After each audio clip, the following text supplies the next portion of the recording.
The Pistons lose another game to the Minnesota Timberwolves, but we have some really good noise coming from this game, some really good things to talk about.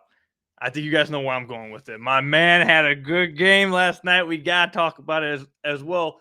Saddiq Bey had a really good game. We'll talk about him all in today's episode of the Locked On Pistons podcast.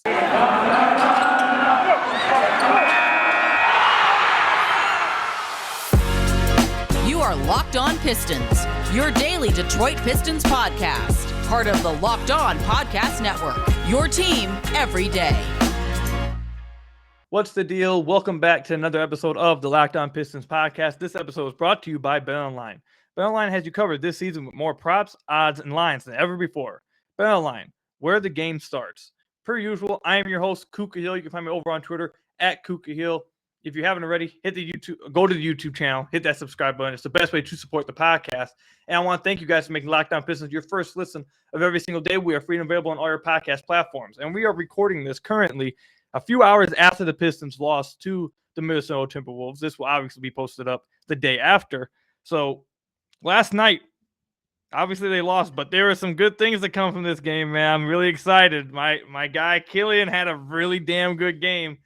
We'll break that down, but you guys know we couldn't break down some film. We couldn't break down Killian and all that without bringing on our friend of the podcast, Bryce Simon at the Motor City Hoops podcast. Bryce, how are you doing, man? I'm good, Koo, man. As always, I appreciate you having me on. I'm excited to talk about Killian. It was a really good, we'll get into this, a really good half for me, game, I guess, if you want to say.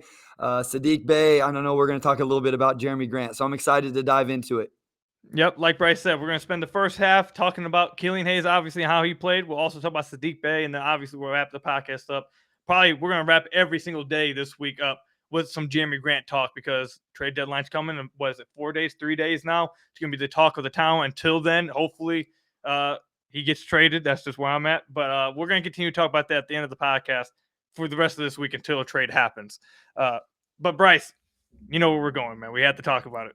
Killian Hayes had 10 points, 8 assists, 3 rebounds, a block, a steal, all off the bench in 24 minutes, and he scored all 10 of his points in the fourth quarter. I'm going to let you go first because if I go first, I'll take up the first 20 minutes of the podcast. So I'll let you go first. What did you think about Killian Hayes' performance last night just in general? And you can obviously take it any way you want. If you want to focus on one part, you can do that. Just what did you think about his overall performance? And then you can take it wherever you want after that. Yeah, so what I really liked is I didn't think he played particularly well in the first half, and so that makes it even more impressive how he played in the second, because I think we've seen Killian struggle early. Like, he is kind of one of those guys, if he misses his first shot, then he's not going to shoot again, or it takes him a while, or turn down some shots. And so it was good to see him have that play that well in the second half after not necessarily starting the game well. I'm not going to talk about his defense. I've done a whole breakdown on it. I think he's a really good defender, and I don't think that's going to change. Hopefully he just continues to get better. Offensively, I tweeted this out. I know we're quick to make snap judgments and get our hopes up and stuff as fans and guys that break this team down. But I do think that this is a game that we can hope propels him forward with confidence, because we saw him do things we haven't seen, Koo. We talked about this before the episode just a little bit. I haven't seen a whole lot of the little right-handed scoop finish on the left side. I haven't seen him go down the middle of the lane and dunk the way he did in that game. And so that's what was exciting to me. And he seems like a guy, once he sees it happen or feels it happen, then he'll have more confidence to do it the next time. And not to mention, he had 8 assists, and Rodney Magruder could have had 3 more for him, just, himself alone. So he had a really good night. It's really exciting, and I do hope we see him build on it. Like, I'm not saying he's going to do it every game, but continue to see these type of things happen from time to time. No, yeah. So I was extremely excited. I obviously was absolutely enjoying it, having a blast. So if you guys remember, a few weeks ago, I said on the podcast, I don't know if Bryce was on a guest with this one, but a few weeks ago, I told you guys in the podcast that it looked like to me Killian was starting to be more assertive on his drives. He was starting to look to drive a little bit more. Doesn't mean he was being as successful. Doesn't mean he was getting more points up. But to me, it looked like gradually, it looked like he was trying to get to the lane more. He was trying to be more aggressive. And I wanted to see where that took him. And I told you guys to try to be patient with this. It looked like he was trying to get it, and he looked like he was learning as the games went on. And tonight, I feel like you saw the absolute best that can come from it. Like Bryce said, we saw things from him tonight that we haven't seen him try to do before. And the right-hand scoop shot on the left side of the rim is something I've said multiple times is wide open for him a lot of the times. I've said over and over on this podcast that I feel like Killian generally does get the step on his defender when he drives left, but he usually fades away from the basket because he feels the contact coming from behind, and he doesn't just go underneath the guy. I've said multiple times that if he just went underneath the guy with a finger roll, he would be straight. And he did that with that little right-hand scoop. It was very pretty. He looked really comfortable doing it. And I should say earlier in the game, I believe in the third quarter, it might have been the second quarter, but I think it was the third quarter. He was on a fast break. I think I think that was the first half. He got blocked in the first half. Yeah. So in the second quarter, he went on a fast break, went to go with a right-hand finish that looked like he was pretty comfortable doing, and just got chased down blocked by Nasri. It was a hell of a play by him. I didn't even see him on the screen, to be honest. But he showed confidence and willingness to go up with his right earlier in the game. So maybe it was something he just decided early in the game, listen, I'm going to try this. I don't know. But I completely agree with what you said. Without me going to every single layup attempt he had and marveling over it and telling you guys how happy I was, whatever, I completely agree with what Bryce said. Killian seems like to me, because you see, I've said this to you guys before in the podcast, every 3 or 4 games, you'll see Killian do a move that you're like, what the hell? Where was that from? And if you talk to Hal, who we've had in the podcast multiple times, who followed him over and overseas, you go and talk to some of the guys that watched him overseas. Heck, I'm going to keep it a buck with you guys. I've been watching highlights of him and watching some interviews from him overseas. And I said this last year on the podcast. The way Killian plays is so confusing to me because he kind of carries like a level of cockiness in his play, but he doesn't. It's like when you look at him, it's like a guy that's oozing cockiness and confidence, but then he doesn't play that way. So, and it kind of confuses me when I've watched him over here. But if you watch them overseas, that's exactly what you saw from him. You saw these kind of things from him. It's just like, why do we get this every 3 or 4 games? Why do you give us a little Curry shimmy behind the back move that he gave us earlier in this game? Why do you give us the crossover to the right, snake back mid with your left hand? Like, where's all this kind of stuff coming from? You get it every 3 or 4 games, but it's nothing consistent. And tonight last night when you guys listened to it, he had a lot of success doing it over and over and over again. So maybe I agree with you, Bryce, that he's the kind of player that needs to see it happen and needs to see it work. And now he starts to have more confidence and wants to do it again and again and again. So hopefully now that he saw it happen in this fourth quarter and saw himself have that kind of confidence, hopefully that propels him to wanting to play like that moving forward and wanting to play that well. Over his last 2 games, last game he had 11, 5, and 5. This game he had 10, 8, 3, a block and a steal. I believe the game before that against Boston, he had 2 blocks as well. He played pretty well off the bench. So I really like what we've seen from him thus far. I'm hopeful for him. I hope that this is something that he can build on. And something Dwayne Casey said after the game, I'll let you finish, Bryce. He's only played 66 games still. Like, I know you guys are probably tired of hearing that, but he hasn't even played an 82-game season. He's only played 24 more games than Cade. Like, he's still pretty much a rookie. He's putting things together.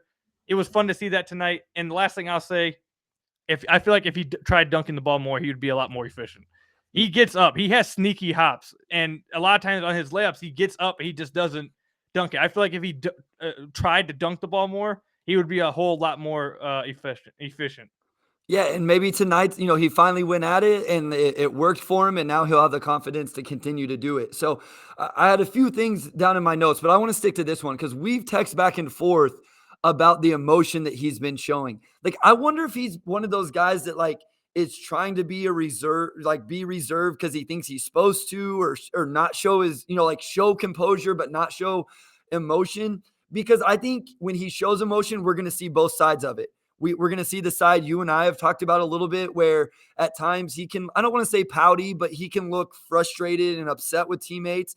But then you also see the swagged out side whenever things are going well. I would rather him just be you, Killian. Like, show your emotion. I talked about this on the Motor City Hoops podcast. Go check it out if you get a chance. Apple, Spotify, anywhere you listen to podcasts. I learned that from you. I was going to say, you're getting better at that. But as a coach, I'm very emotional. Like, I'm very, very intense, and I yell and there's a good and bad of it. If a player messes up or something bad happens, or they don't hustle back on defense or take a charge when they should have, I'm probably going to stomp and yell and look like a crazy man. But whenever we do something great, I feel like my players like me because I get excited and I'm, it's emotion all the time. And I feel like maybe Killian's keeping that inside. I want him to let it out. Like, I'm not trying to go too psychology here on it, but just let it out, man. Be you, and we'll handle the good and the bad. Yeah, I completely agree with you because for real, we'll end the segment here and we'll go talk about Saddiq. But I'm being so if you guys haven't already, go watch some of his interviews from overseas before the draft. Go watch some of the things that were being said about him before the draft, some of the highlights. The dude like oozes confidence and cockiness over. Like, he not just confidence, he plays like cocky to where the fact he feels like he's just so much better. He tries things that he usually never would try. And now you just compare that to now over here. You only get that like every few games that he'll just try it. And I don't know. I hope we end up getting that out of him, because I feel like if he could play with that kind of swagger and cockiness and confidence, yeah, he may struggle. He may still struggle, shoot like 38% from the field, but you get more of these flashes and more consistent development from him. I really feel like it's like a mental block for him right now, somewhat. Real quick, because I know we got to pay the lights, but the second unit thing, the biggest thing that's come from the second unit is, for whatever reason, now Coach Casey lets him finish the games. Like, I know people have talked a lot about things like maybe he's more comfortable, maybe he's more. The biggest thing is we're seeing a ton of minutes from him in the fourth quarter of close games, and that's huge for his development. Yep, I completely agree. We'll probably spend time talking about that on another episode of the podcast. But when we come back, we'll talk about Saddiq Bey and how he's played and his play tonight, and something I want to point out and want to hear Bryce's thoughts about it. So make sure you guys stay tuned for that. But first, I have to tell you guys about one of our sponsors, your guys' favorite sponsor, Built Bar. This is the time of year that I've pretty much given up on all my New Year's resolutions. Usually every year, this is where it happens, but not this year. I'm sticking to my resolution to eat right, and it's thanks to Built Bar. It almost feels like it's not even really a resolution because I actually enjoy eating them. Have you tried the Puffs? If you haven't already, you're missing out on one of Built Bar's best tasting protein bars. Puffs are the first ever protein-infused marshmallow. They're fluffy, they're marshmallowy, they're not just a protein bar, they're a treat. And they're covered in 100% real chocolate. Again, all Built Bars are covered in 100% real chocolate. Yes, Puffs included. 100% real chocolate. Low calorie, high protein. Replace your candy bars with these. They're better. A typical candy bar can be anywhere from 200 to 300 calories. Go to Built.com, scroll down to the macros chart. You'll be absolutely blown away. High protein, low calories. High fiber, low carbs. Most Built Bars contain 130 calories, 4 grams of sugar, 4 net carbs, and 17 grams of protein. Compare that to a candy bar, which usually has around 240 calories, 30 grams of sugar, and dozens of net carbs. And there's all kinds of flavors to test out too. Mint brownie, coconut almond, and a new flavor this month, white chocolate cookies and cream. Make sure you guys go check them out. They're all delicious. You guys know my favorite is the peanut butter brownie. At Built Bar, they're all about the taste. They make it delicious first, then figure out how to make it healthy. I don't know how, but they pull it off every single time. So go to Built.com, use promo code LOCK15 and get 15% off your order. Use promo code LOCK15 for 15% off at your order at Built.com. Built Bar, the best tasting protein bar ever. So I want to thank you guys again for making Locked On Pistons your first listen of every single day. We are free and available on all your podcast platforms. And if you haven't already, head to our YouTube channel, hit the subscribe button. It's the best way to support the podcast. I'd really appreciate it. But Bryce, I want to ask you real quick. Have you tried a Built Bar yet? You've been on the podcast a lot, for months. Have you tried one yet? No, I don't even know where do I get one? At Built.com, man. You got to go to Built.com. Use LOCK15 and you'll get 15% off your order. I'm not gonna lie, bro. I tweet a lot while you're reading the ads. When I first came on the episode, the very first couple of times I came on the podcast, I'd be like, okay, I need to listen to the ads just in case I need to find a way to sneak something in. Now I'm like, all right, Ku's going to ads. I'm gonna check out Twitter and see what's going on. I don't blame you, man. But Built Bar, you gotta test out the Built Bar. Hey, I want some, man. I'll be in Detroit in 1 month, Ku. Me and the wife are in about a month. We're gonna be out there for that game, so I expect to at least have one. You and Megan to have one save for me. All right, fair enough. All right, but let's go ahead and talk about Sadiq Bey. So, Bryce, Sadiq has been on an absolute tear the last 26, 27 games of the season. He's played extremely well, completely flipped on its head the rough start that he was having to the season. He's kind of changed his play a little bit, and that's kind of what I want to talk about now. I feel like we've talked about that a lot on this podcast. It's kind of been something we've talked about over and over and over, but it's kind of like a different – we're kind of going to talk about the same thing, but I kind of want to twist it into something else, take it down like a different road here, and we'll probably end up at the same place, but take it down a different road. So if you had to guess, like without looking at the box score, at least without looking at the box score afterwards, like I'm sure you already know how many points he had, but if you're just watching the game, would you have thought that he had 24 points in this game? So I was thinking, I knew you were going to ask me, and I actually haven't looked at the box score. I would have said 20. So, I mean, I figured he had 20, but 24 would have, I probably wouldn't have gone as high as 24.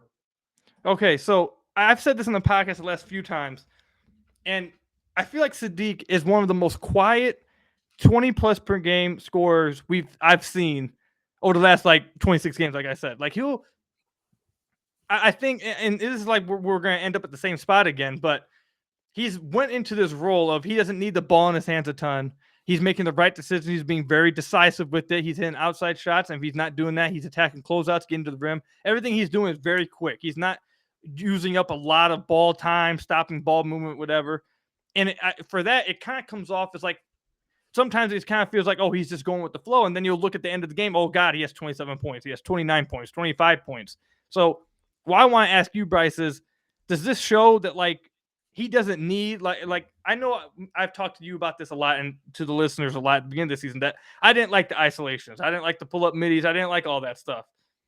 Does this show how he's been able to just quietly score 25 points a game just by doing his role and doing what's being asked of him, not trying to do too much, but simply doing what he's been asked to do and filling that role to the best of his abilities, him just scoring 20 points, doing that easily?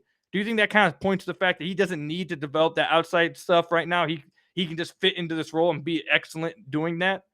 I think what this season has shown is that it's okay for him to try that stuff, spend the offseason working on it.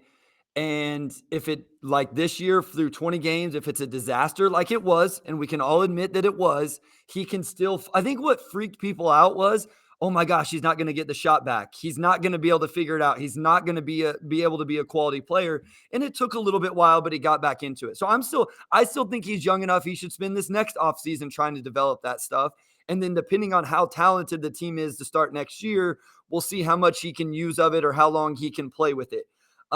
Now, whether I actually think he can develop it or not is a whole other conversation. Here's what I agree with you. Yes, he can be successful in this role. And this is where I disagree with people a little bit that say like Jeremy Grant is the one holding down his numbers. I don't agree with that. In this role that we see from Saddiq Bey, that kind of we all are asking him to play, it's going to depend. His usage on a nightly basis is going to depend on his teammates in terms of getting him the ball. And I guess that's where the Jeremy Grant argument could come in. But more so how the defense is going to play him. If the defense is just going to stay hugged up to him, he's not going to get the usage. If they're not going to help off when a teammate drives, he's not going to get the usage in the shots. And that's why his shots will come like maybe early on he doesn't get a lot, and then he may get 4 and 5 in a row. Like it's just going to be game dependent how the defense is playing those type of things. And so that's where he's going to land in this role he's playing. So there's one thing I want to point out, and I kind of want to give credit to Dwayne Casey. So all of you guys write this down because it's not going to happen many times. It's not going to happen many times. For the first like 26 games of the season when he was really struggling, I feel like a lot of it was just lack of creativity, which we've used a lot in this podcast, a lack of structure or lack of like really design at all. It kind of just went down to the Sadiq ISO ball, and that's just something that he's not very good at. However, I feel like recently, at least, maybe not this entire like 27 game stretch, but at least recently, over the last few weeks, I feel like you've seen them kind of like scheme him into better advantages for him, so like better positions. Like you'll see him come off ball screens more and either take that shot, or if he has an advantage coming off the screen, now he's going straight to the basket. Or they'll kind of bring him off I've seen a play that they like running with them. They'll give him a pin down, and coming off the pin down, then they'll set another pick and roll with them. So where it's not just like him sitting there, backing up, then calling the pick and roll. Like it's a set that he's going straight into a pick and roll and it's getting him going quick decisions. So he doesn't have to sit there and hold the ball and dribble the clock out, whatever. Like he's being given quick decisions to make. And I feel like that's kind of helped him as well. And I feel like I have to get Dwayne Casey there. If I'm going to drag Dwayne Casey all these other times, I'm going to give him credit in that. I think that's helped him a little bit. I feel like that's something that they've done. If do you think that you've seen that too, or is that just something I'm maybe overrating? No. As you were talking about that, I was writing down, from my notes that they ran a set for him tonight that usually is a set that goes to Jeremy Grant. And I just thought it was really, really interesting. And I only really noticed because Jeremy Grant was the passer. and I believe Saddiq made it, but like he came off, a pin down, whatever, and he caught it at the elbow and I believe knocked down like a little 16-foot, 17-foot jump shot. And that's usually a set they run for Jeremy Grant. So no, I agree. I think they have, the argument for against Jeremy Grant is that Jeremy does too many ISOs and the ball sticks in his hands and it doesn't keep moving. And so, yes, I will admit a player in that mold is going to hinder Saddiq Bey in the role that Saddiq Bey is playing. But because Saddiq Bey is going to be the beneficiary of great ball movement, great offense. Somebody creates an advantage, one more pass, and then he's at the end of the one more pass and can knock it down. The stuff we didn't see Rodney Magruder convert for Killian Hayes tonight. So that's what's going to be important for Saddiq Bey as this team continues to have guys that are completely unselfish, that can collapse the defense at least a little bit, but they just keep the ball moving. And I know we don't want to talk about Kelly Olynyk, but that's what Kelly Olynyk does, even though he isn't putting up great stats offensively right now. He's missing shots. He's not playing great. I get it, but he still moves the ball well. That's the anti-Trey Lyles. Okay, Trey Lyles is the anti-version of that, where maybe he puts up good numbers, but the ball sticks way too often. Yeah, and this is one thing I want to say about Saddiq. I told you guys I'm going to continue hammering this home every time I get the chance to. Bryce, did you know that Saddiq led the team in free throws tonight? I would definitely not have guessed that. So this is a part of his game that I believe that if this part sticks, he can legit be a 16 to 20 point per game scorer for his career. He's doing a lot of good things off the catch. He's doing a lot of good things, making the right decisions, driving to the rim. He's getting better as a a decent playmaker, not someone who's going to make like the great secondary reads, but the easy ones when it's given to him, he's getting better at that. But another thing he's getting better at is when teams overplay him on the three ball, he's getting straight to the rim and he's playing strong and he's forcing fouls. And I've mentioned it on the podcast before how much he's getting to the free throw line over the last 26 or so games. And tonight he got to it 5 times again. Like over the last 26 games, he's averaging 4 free throws a game. That's almost a free throw and a half increase over the first 26 games. So if he can continue to get to the free throw line and hit them at the rate he's hitting them, I said this on the podcast last time. I really wish I could find, one of you guys said I could do it on, I believe you guys said NBA.com. I tried looking for it. I couldn't find it. So whichever one of you guys told me I could find it on whatever website, tell me again. I definitely want to look for it. But if you looked at Saddiq's shot chart, the first 26 games, you'd see dots in the middle, dots in the mid-range, dots at the at the basket, dots at the three-point line, corner. You would have seen dots all over the place. I guarantee you, if you looked at his shot chart over the last 27 games, you see a whole ton of dots at the rim, a whole ton of dots at the three-point line, and much fewer dots around the mid-range area. I have to assume that would be the case because I feel like his shot. What's the word I'm looking for? His shot. The decisions, the shots that he's taking, selection, his shot diet. Yeah. His shot selection is much more.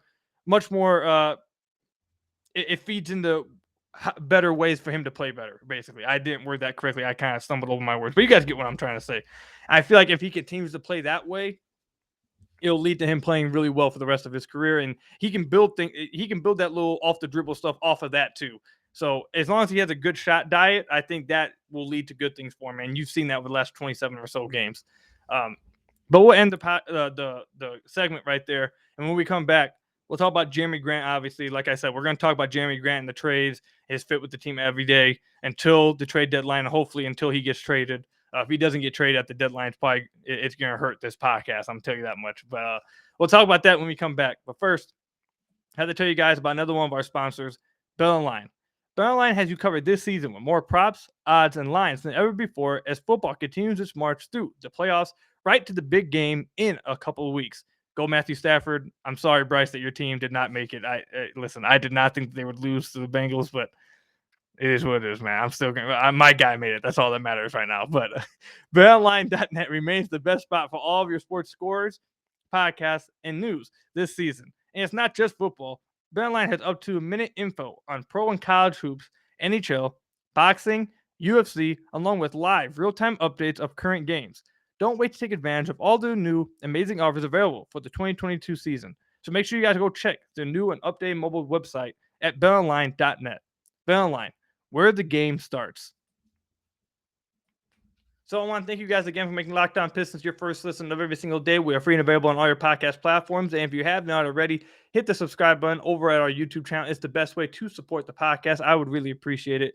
Bryce, I was really stumbling over my words that last segment trying to describe what I was trying to say about Sadiq's shot diet. So I hope all you guys out there understood what I was trying to say, because I really was stumbling over the right words I wanted to use. I don't think I feel like I've gotten a lot better at that over the last few months when I first started, I was really bad at it. When I first started this podcast, you guys all know, I stumbled over my words a lot. I think I've gotten a lot better. I think that last segment was the first time I've stumbled over myself and just wasn't able to find the word I was looking for. But it's like disheartening, man. Like I don't know, some people have done this, but like your heart drops whenever you're, especially, this isn't technically live, but it's hard for you to edit stuff out. But like, especially when you're live, if you forget a word or forget a stat or like a player's name, you're like, oh my gosh, I'm gonna sound so stupid right now. And then, you just don't want to open up Twitter for the rest of the day. So yeah, because you're going to hear about it. Oh, no doubt. No doubt. All right. Well, let's go ahead and end the podcast with this. Jeremy Grant, trade deadline in 3 days. Bryce, I'm going to continue to ask you this every time you're on the podcast. If you're on the podcast again, I'll ask you the same question. Is Jeremy Grant going to be traded? I'm going to stick with yes. I still think he's going to. I have a question for you. I had this ready to go. Let's say 3 years from now, Koo. 2 years from now, how okay would you be if Jeremy Grant and Saddiq Bey were the number 3 and number 4 options on our Detroit Pistons? How would you feel about that? So Cade Cunningham's number 1, and let's say the number 2 guy comes via the draft or free agency or whatever it is, and then you still have Grant and Bey. How would you feel about that? How good do you think that team is, or what is the ceiling for that team? Is Jeremy Grant being paid the $117 million extension? 4 for 100. We got him at a discount for 4 for 100. And he's accepting of the role that he was in Denver. We don't have the ISOs or any of that stuff. He's accepting as being the number 3/number 4 option. Cade's and he's the number 1 dog. Number 2, like whatever name you want to put in there. That guy is truly number 2. Like, he is a bucket getter, because I think that's the most important need for this team, is a true bucket getter, in my opinion. Some people will probably disagree, but then I think you have Grant and Bey as the next 2 guys. Like, could that team excite you? It could. I would be decently okay with that. However, I still think I'd probably want Grant traded right now, because I feel like his value right now is probably the highest it's going to be. I feel like the Pistons, while he's still on a good contract right now, they could have signed this. They signed Jimmy Grant for a good contract and then flipped it for good value. I feel like when you have that chance to do so, I'm big with asset management. Like, me and you were, like I said, you mentioned it earlier in the podcast. Me and Bryce have like 8 podcasts worth of text messages we do throughout the day, but most of them about Frank Jackson. Oh yeah, totally. I'm big on the asset management kind of thing, and if you can flip a good contract that you signed a year before for even more before he ends up wanting more money than that, I feel like you do that every time, especially when there could be like a bidding war for him. So I'll say, to your question though, I'll say I would be okay with it if Jeremy like completely accepted that off-ball kind of role that he's had throughout his whole career. And that's the caveat, right? Because even so, let's go back to this, because I know we're going to talk about Jeremy Grant. So he's played 4 games now, and I've been working on a breakdown. It'll drop sometime this week on DBB. And I actually do think he's trying to not be like dominate the ball as much. Now, in Sunday night's game, we saw it a little bit more. And what I'll say is, I don't think it happens as often, but when it happens, man, it looks really bad, Koo. Like, he ends up like just getting blocked at the rim with like a 0% chance shot of making it, a turnover, whatever. Like, the true isolations are really, really bad results right now. But I can clip out a lot of film where you see him turn down the chance to be isolation, be a connector, make the one more pass. Like, I do think he's trying, but I almost wonder if he's starting to fall back into like, I want to be the guy. And so that would be my biggest concern is he truly going to be okay playing behind Cade and other player, and possibly even behind Saddiq Bey? I'm still not sure if Saddiq is going to be the number 3, number 4 guy. Like, I'm just not sure he's okay with that. And then at what point is 4 years, $100 million a really bad value for that player? Yeah, I agree. It's just I just highly, highly, highly doubt he'll ever he will, at least right now. Maybe future, obviously, or if he goes to a contender or something, they would probably have a better chance of trying to convince him of it. However, I'm just extremely, extremely, extremely highly unlikely. I do not believe that he's going to accept that. I think the reports have backed that up.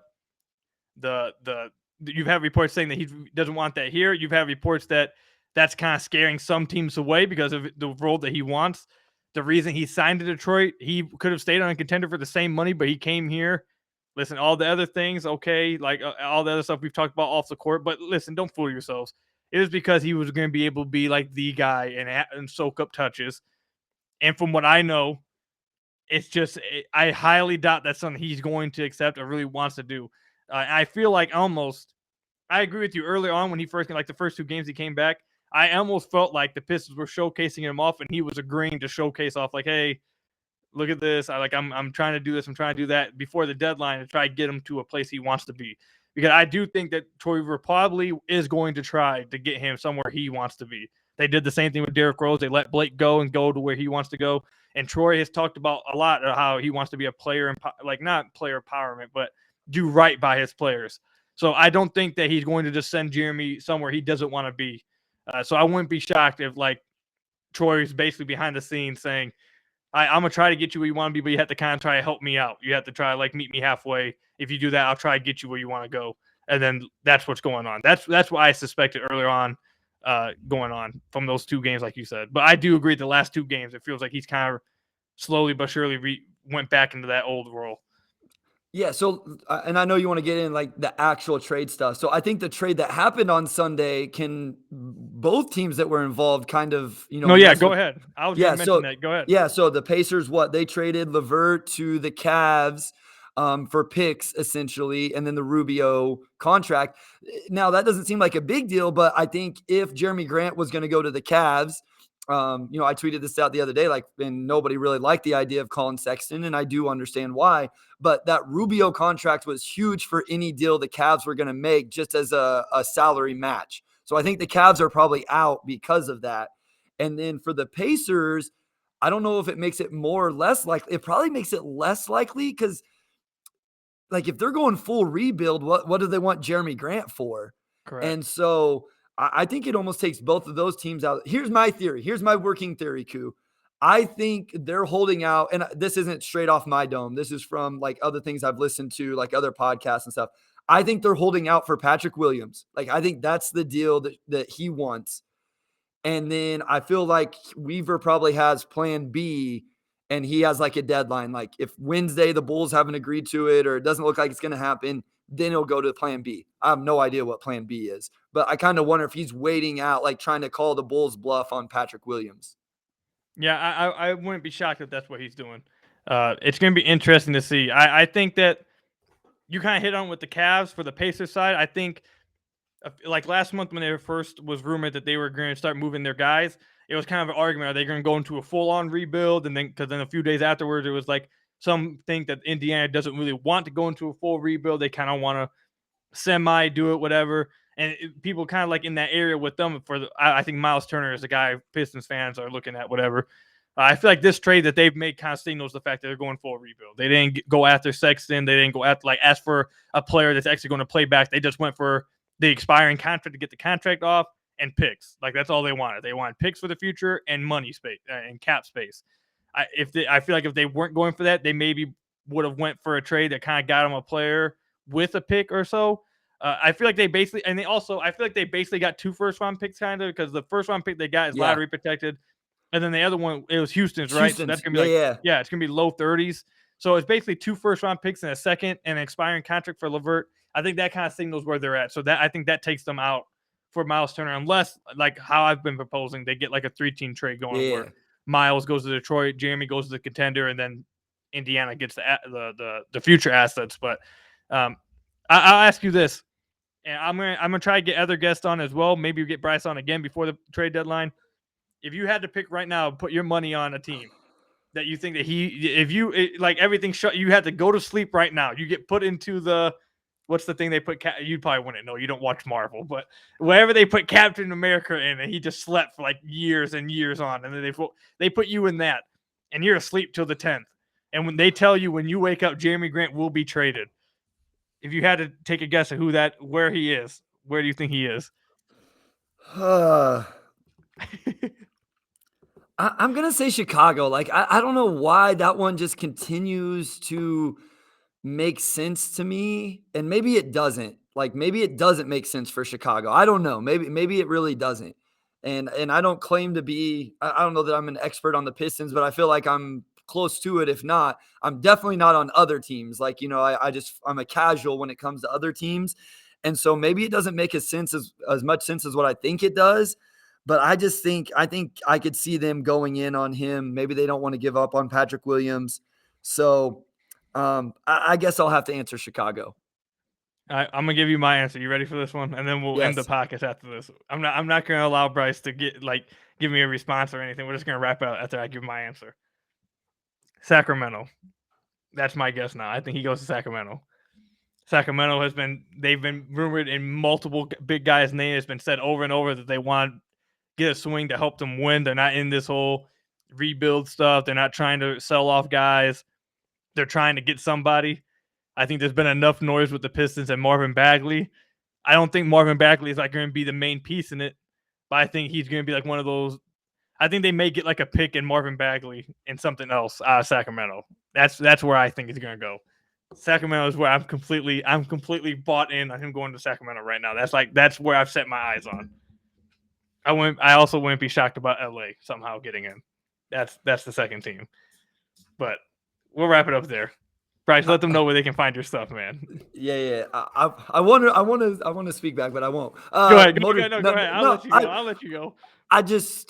It wouldn't shock me. Like, I was almost going to say Sacramento. Like, again, I don't know that it makes sense for him to go to Sacramento, but like, it seems like something Sacramento would do. Like, hey, let's bring in Jeremy Grant to be the number 2 on our team. And like, whatever. I don't know. I would love to get I don't know.